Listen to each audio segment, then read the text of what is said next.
Quick home remedies to get relief from constipation naturally. Constipation is characterized by less than 3 bowel movements per week. However, it can also involve other unpleasant symptoms such as discomfort when going to the bathroom, abdominal bloating, and pain due to stools being hard, dry, and difficult to pass. Unfortunately, constipation can have a serious negative effects on the quality of life as well as of your physical and mental health. Number 1 is amla powder. Just take a teaspoon of amla powder with water every day before going to bed. Being a natural laxative is really and helpful in relieving the constipation. Number 2 is lemon juice. Take a glass of lukewarm water and add 1 tablespoon of lemon juice and a pinch of salt to it. Drink this every morning on an empty stomach, and the cleaning properties of the lime and the lubricating properties of the salt will help to evacuate the bowels without pain. Number 3 is flax seeds. Make a fine powder by grinding some flax seeds along with a few seeds, 2 to 3 sunflower seeds, and add almond. Take 1 tablespoon of this mixture every day to get rid of constipation. Gavas.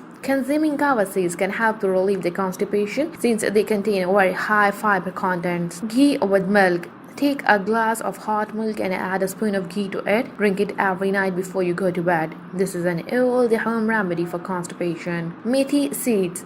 Soak a few methi seeds overnight and drink as water in the morning. This is a very effective Indian home remedy to relieve the constipation. Castor oil. Castor oil works amazingly and well in treating constipation. When taken on an empty stomach, this oil will soften your stool and relieve the constipation within a couple of hours.